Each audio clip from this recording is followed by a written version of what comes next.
Welcome back to the Business Leaders of America podcast, where business leaders come to share their advice and journeys to success with existing and emerging leaders of America.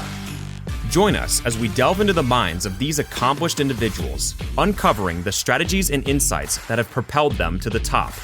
Whether you're an established leader or an emerging force in the business world, this podcast is your go-to source for the knowledge and inspiration needed to navigate the dynamic landscape of American business.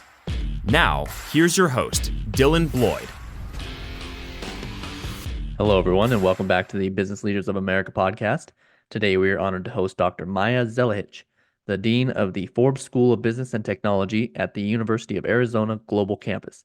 With an illustrious career spanning academia, research, and international education, Maja brings a wealth of experience to our discussion. As a Fulbright Specialist, Forbes contributor, TEDx Speaker, and accomplished author, Maja's insights into leadership, education, and global engagement are unparalleled. From her pioneering work in e-learning development to her extensive research ventures across the globe, she has consistently demonstrated a commitment to excellence and innovation. We'll also explore the genesis of her book, The Power of Perception, and gain insights into her research process. Stay tuned for a thought-provoking conversation with one of the Global 100 inspirational leaders, Dr. Maja Zelihic. Thank you for joining us today. Thank you, Dylan. Really a pleasure being on the show. Yes, thank you for joining us. All right, so if you could please give us a brief intro on yourself and how you got to where you are today. Sure. I'm a dean with the Forbes School of Business and Technology. We have approximately 22 programs. We have some undergraduate programs, master's programs, and also 2 doctoral programs. One of those programs we actually offer to students in China, Doctor in Management, and one of the programs is a PhD in Organizational Development and Leadership. I actually worked in a corporate setting. I was working in the financial industry for quite some time. Went through different layers within that industry, ultimately landed in a corporate training profession, discovered my love for teaching through corporate training. I went through different ventures, doing corporate and doing teaching part-time, world of academia part-time. And then in 2013, I've made a big decision to move into the world of academia full-time. And I've been there ever since, moved up the ranks of regular faculty position, program chair position, department chair, assistant dean, interim dean, and now dean of the Forbes School of Business and Technology. Wow, that's amazing. I always like to find out how leaders fall into positions like these, because everyone's is such a different path, and it's so great to hear how you got to where you are today. I also noticed that you mentioned a little bit earlier that you're a Fulbright Specialist, and that's part of the Fulbright Specialist Program. Can you give us a little background on what that is and what motivated you to participate? Sure. I was a Fulbright Specialist for several years, and with COVID, they actually extended our tenure. So I was a Fulbright Specialist. Normal tenure is 3 years. Because of COVID, I think I ended up being a specialist for 5 years. My tenure just expired in October. I was very fortunate to actually get introduced into that program. And it is a program where they're matching professionals here from the United States. Not necessarily always folks that are in the world of academia, but the majority of them are in the world of academia. Okay. But they can be the experts in their fields. They are matching them up with a host institutions across the world. The goal is usually to be matched with an institution that is in the developing world, because that makes a little bit more sense from the standpoint of a knowledge exchange and us being able to assist and help and perhaps develop some programs, do some research. So normal tenure that takes one through 3 years, one is fortunate if they land one project. So I was incredibly blessed. I've done one project as a co-investigator and 2 projects as principal investigator. So that is actually unusual. So I'm very thankful that I had those opportunities. 2 projects were done in Zambia at the Mulungushi University in Kabwe in Zambia. And 1 project was done in Uganda at the Uganda Management Institute. Wow. Those programs are incredibly rewarding. I always say you go there, it's a life-changing opportunity. You learn so much about a particular country, their culture, also their educational setting, the environment, some of the opportunities and challenges they're facing as well. You offer what you have in regards to your research, your knowledge. We conducted different seminars, different workshops in both of those countries and have done research ventures. But you also walk away with a completely new sense of understanding of this world and understanding what's happening across the world as far as not only in the world of education, you learn a lot about their business because I'm in the field of business. You learn a lot about their economies, their political, sometimes political settings, sometimes political turmoil, Hmm. and also a lot of cultural things that you walk away learning. Mm-hmm. Yeah, I wasn't very familiar with the program when I was looking into your background and saw that. I was really intrigued, so I started looking a little bit more into it. And it's encouraged to stick around and kind of work with them after the fact, right? Do you still work with those host institutions after you've Well, already worked with them? Well, this is the thing. In Zambia, we've done 2 projects. I'm still in touch with their former vice chancellor Mm, of the Mulungushi University, and always welcoming, working, collaborating with her on some other ventures. mm-hmm. The other one, still in touch with the host institution. We're in the process of actually doing a research article that is based on the project that we've conducted in Uganda. The one in Zambia resulted in a research article that was already published, but the one in Uganda, we're still working on that research. Okay. And we're in touch. One of the things is I consider both sets of members from the host institutions to be dear friends as well. Mm-hmm. So we're not in touch just as colleagues. You actually, if you're very lucky, and I was incredibly lucky, you walk away having lifelong friends. Mm-hmm. That's what I have from those experiences. I'm sure with all the work that you're doing, I'm sure you guys stay in contact for many different situations, many different topics. That's great. Yes. How have those international experiences shaped your perspective on education and your approach to leadership in academia? I've done a lot of research ventures across the world, and I was focusing on the developing world. I've done research in Haiti, done research in Panama, Cuba, Mexico, Middle East, some parts of Africa, and also Europe. I'm actually originally from Europe. Every single experience is eye-opening. I was focusing with my global ventures, not a Fulbright ventures, the global ventures. I was focusing on a particular topic, studying entrepreneurs, small-scale operations that are actually thriving in the setting that is really not welcoming when it comes to one's growth as an entrepreneur. So I was studying the success variables up against all these variables that I called obstacle variables. So I've seen entrepreneurs that are thriving in a political turmoil, in the natural zone disasters, in the settings where there's a lot of different and questionable practices, where they're still somehow able to be successful within the arena of their particular organization. And not only they're successful, they're actually enabling folks to have gainful employment and to thrive as well. Okay. So that was my area of focus in Haiti, Cuba, Mexico, Panama, and so forth. So what I've learned is if one is driven, if one has motivation and passion, if one has that passion variable, everything is possible. And also the perception. I've done a lot of work in the field of perception, and you touched upon the book and the research I've done with my co-author, Dr. Diane Hamilton. It is where one person sees a huge obstacle, another one sees an opportunity. And it's not a cliche, it's what you make out of it. And it is your passion, it is your inner drive that is going to take you from point A to point B. And as a leader, if you are not in touch with that passion element, you just have to seek it, and you have to be proactive about it. Many folks are successful when it comes to their title, when it comes to their salaries, but they're not successful when it comes to where they want to be in this world. Does that translate to you being as a dean and your leadership philosophy at Forbes Business School and Technology? Yes, I actually always, as I'm interacting with our students, with our faculty, I always, a lot of times when I do one-on-one with faculty, I'm asking them, putting the work aside, day-to-day aside, what is your passion? What gets you going? And if the passion actually also correlates to your daily job, you are a very fortunate person. Sometimes it does, sometimes it doesn't. Every single project is not a passion project. I always tease and I say, if you want to destroy me, send me a few Excel spreadsheets. I'm done. That is not my area of passion, but as a dean of a business school, I do realize I have to look at some data. I have to look at some spreadsheets. I have to look at dashboards and the variables and the data points and figure out making data-driven decisions. So absolutely, I have to do that. But then there's interaction with our students. We're about to have students graduate in June. Again, another class of students graduating in June. When you see those students walking across the stage, when you interact with those students carrying their babies, they were going to school with their children. We have adult students. Our students are actually already working for the most part. They're raising families. A lot of military students. A lot of students that are actually doing this as their passion on the side after their daily activities. in order to better themselves, to better their family lives, to move up the ladder. So that is the passion of that job, seeing our students succeed. In order to get there, you're going to have to go through some spreadsheets and you have to Right. go through some data points. Right. But that is the area of passion. And as I interact with faculty, as I interact with my students, yes, I ask that question. Because and I always say with students, I say this as well, it's wonderful if you find it at work. Sometimes your life's purpose is not at work. And that is okay.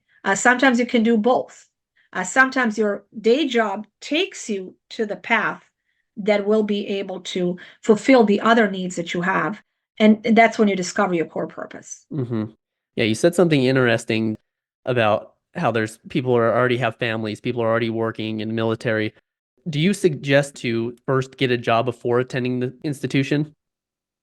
Not necessarily. It's actually a difficult question, and this is why. The adult education has been created out of necessity for the population of individuals because who, for one reason or another, were not able to go through the traditional path.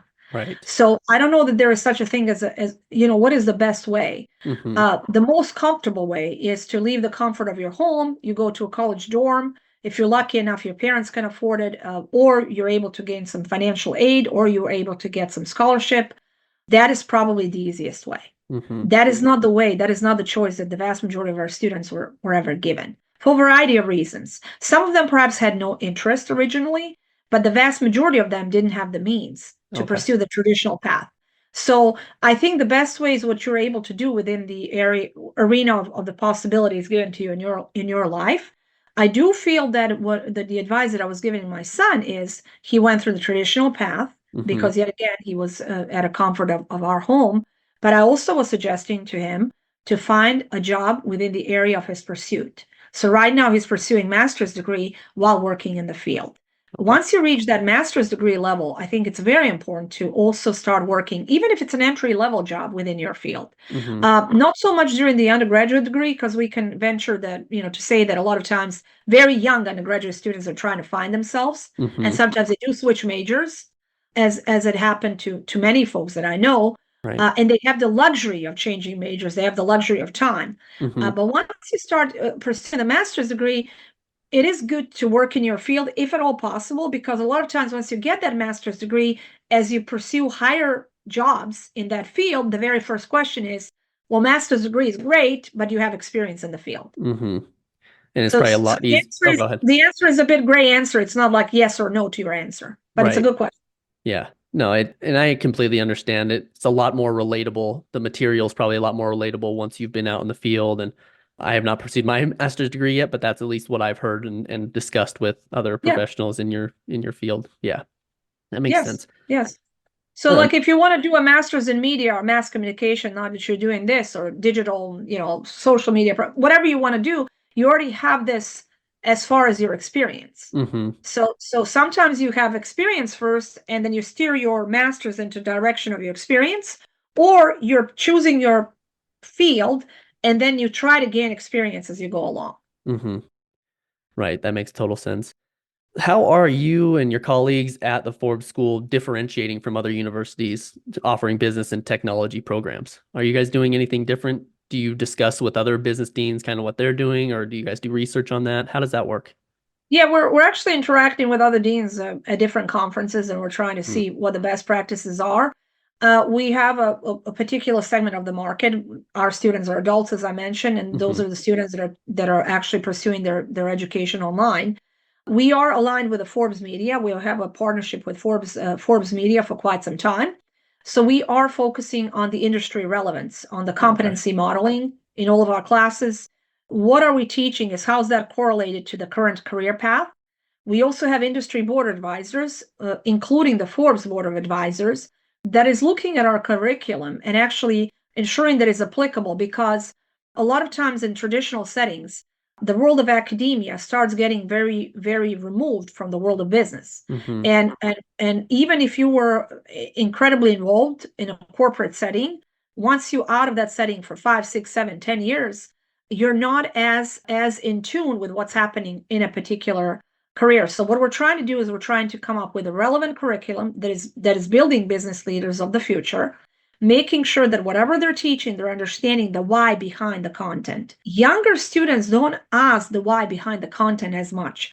Older students need to know, I'm learning this because of this is what I'm going to do with this particular knowledge at my current workplace or the future workplace. So that is how we're different. And also we're very adaptable. We are revising all of our courses on a 3-year cadence. We are continuously able to update courses with the relevant material. We have a lot of courses that have the live feed. So the news is coming into those courses real time. So our instructors can do a prompt based on something that's happening right now within that particular field. Wow. Versus more traditional courses where you create your syllabus at the beginning of the year, you may be very unlikely to change that throughout the year as often as we are able to. So we have that luxury of being able to be agile quite a bit. Yeah. So does that relative material relate to the latest technological advances and staying ahead of that? Yes, it's we have tech programs as well, but we're also, for example, you'll see you probably read that many prestigious traditional schools, their first gut reaction to artificial intelligence, ChatGPT, was to start banning it. What we've done, our approach was, let's learn all there is to learn about it. It is not going away. It is the equivalent of banning cell phones when they first came out, banning computers, banning printers when they first came out. It's not going to happen. Banning cars when they first came out. It's not going to happen. So what we've done is let's learn it. Let's see what we can do. Yes, there is a concern of suppressing creativity, developing, some of the critics say, intellectual laziness, impacting critical thinking. However, none of those things need to happen. It's how you use it, teaching our students how to use it properly, teaching our faculty how to use it properly. You can provide meaningful feedback to our students, utilizing some of the elements of the artificial intelligence. But a lot of times we tell our students, you have to write your words first. Gain some ideas, write your words, try to see if it can be polished, then rewrite it again, as opposed to doing a prompt such as, I'm writing a business ethics paper, give me a paper. Well, then all you're doing is basically cheating. So yes, we're continuously trying to implement the newest technology. As a matter of fact, we're doing this podcast right now. We're doing this one course where we're going to have elements of a podcast in a course. And the faculty decided to take an approach of doing some podcasting throughout the course. Nice. Very eager to see how that develops. We do have different elements where our students can do portfolio assignments. We have simulations, business simulations. We have legal games, for example. What I love about simulations and games is there's no such a thing as the right answer. The answer, because in the world of business, you don't always have one answer. What is the best answer under the circumstances?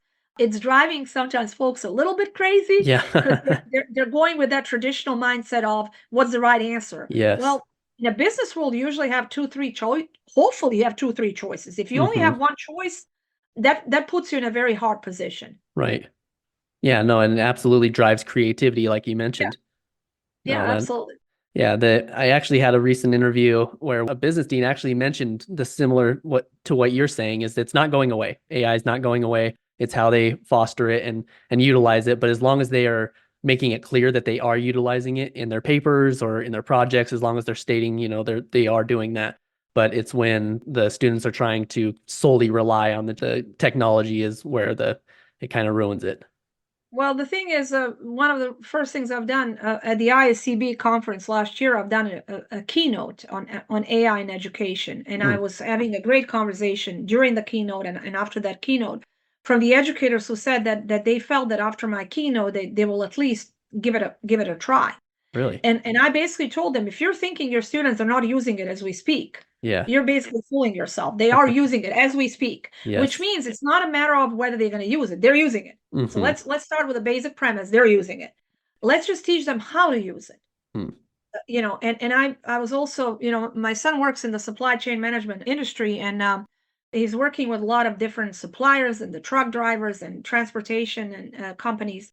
And I asked him, I said, how many emails do you send with the same theme? Literally the same theme. Your shipment is on its way, your shipment is delayed, some of the same themes. And he gave me like 5-6 themes. Those are the things that are continuously repetitive. You don't need critical thinking when it comes to repetitive things. You can create a few email templates utilizing ChatGPT that you can use for the scenario the shipment is delayed or you're sending something to XYZ point. What I'm trying to say is, let's focus your energy on the things that will make you better at that job. You can have a few email templates, and that is okay. Right. Yeah. Thank you for touching on that. That's kind of my realm as well as the distribution, manufacturing industries. And you're exactly right. Emails like that and being able to utilize AI to help streamline that a little more instead of having to go back to your office every second to send it and then go back. I mean, you're 100% right. That is perfect. Thank you for touching on that. No problem. I was working in the mortgage industry way back in the day, and we had clients, and when you talk about themes, maybe 12 themes, your appraisal came in low. Everyone thinks their house is worth more than what it is, sadly. And then you have to explain, and we were doing it manually. Every single email was different. We have to explain to this client why their appraisal came in lower than what they anticipated. What is the appraiser looking at, the comparable properties, and so forth. I cannot even begin to tell you, you spend hours doing that. Can you imagine now? I would go, if I was in the mortgage industry right now, I would go into ChatGPT saying, give me a good email, client's appraisal, John Smith, appraisal came in 20,000 below what he estimated, and give me a good explanation as to why, considering those comparables. Bam. That email's done. Yes. And you can move on to some other things, close some loans, get those mortgages to the closing table. Yep. No, absolutely. It's definitely improved on the productivity side of things. You're absolutely right. I did want to shift gears a little bit. I did want to talk about your book, The Power of Perception. I know you touched on it a little bit earlier, but I did want to ask how that did come to fruition. And can you share a little bit of some insights on your research process behind the book?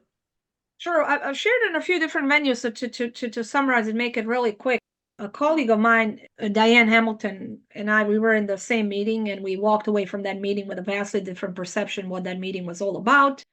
Absolutely vastly different perception. And we started teasing each other. And then we started figuring out we are, well educated, hopefully, fairly smart, again, hopefully, and both women, similar, but we were trying to figure out why are we walking away from the same message with such a vastly different perception. And then we started studying different things that are impacting perception. Your culture, your background, your life experiences, your gender, your emotional intelligence, your intelligence. So we were doing a completely research-driven study first of all the variables that are impacting perception. And then we realized that no one's going to read an academic research paper on that other than our fellow professors. Right. And anyone that thinks that academic research is read by any other population segments, they are misleading themselves, other than students when they're forced to. So what we said, let's put this in writing. Let's put it in a very conversational, easy to digest format for the business leaders to read. What can they do to get from point A to point B, or people that are not even leaders, that are emerging leaders, in order to compete globally? So we put that all together. We came up with the EPIC process, how to go through the different steps of perceiving the reality and get as aligned as possible, get business reality as aligned as possible to that ever fluid concept of reality. And we talked about how that is a desired concept. That is not something, because your reality and my reality, for example, you may think this call is going really well. I may think it's going horribly. Right. Hopefully we're very aligned. Hopefully we think it's going okay. Does that make sense? Yes. Now you might have had a horrible day and you might have come to interview me. You couldn't care less about what I'm talking about. So what I'm saying is not really impacting your perception. It's what happened to you prior to this meeting that is impacting it. So that's kind of the core concept of the book. We've done research. We've done different workshops. We're working with companies that are actually utilizing it in order to motivate their employees, actually assess what motivates their employees depending upon how they perceive reality. Wow. So, yeah.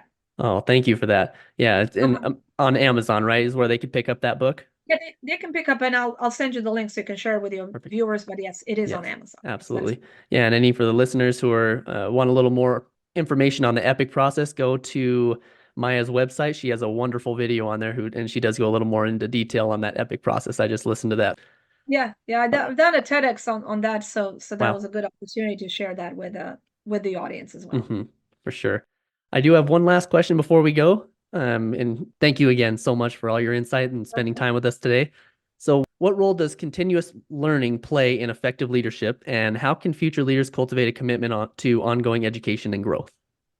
Well, what I do is I learn something new every single day. Actually, it was my father who always asked me, I would come back from school and he would always ask me, what have you learned today? What have you gained? What type of knowledge have you gained today? So I learn a lot. I mean, I don't read as much as I used to. I'm listening to a lot of books and I'm listening to a lot of podcasts, as a matter of fact. And sometimes those areas are not necessarily my narrow business arena. A lot of times as I'm learning, I'm trying to learn about areas that I'm not necessarily a subject matter expert of. I love history. I watch documentaries. I'm constantly learning something new about history, about philosophy, about wellness, mental health, and stuff along those lines. So there's areas. I do feel that when it comes to the concept of learning, it is wonderful to get educated within your area, and you should for your job. But make learning not a task. Let's not make it a chore. Learn about things that you don't know anything about. Learn about the different part of the world, or learn about just yesterday I was just learning some new things, even though I feel like I'm a nerd when it comes to history. But I've learned new things yesterday about the Egyptian history that I didn't really realize, because there's always this opportunity. And sometimes if you embrace learning as something, as an experience that can also relax you and make you feel fulfilled, that is why I'm advocating not always learning things that are impacting your job, if that makes sense.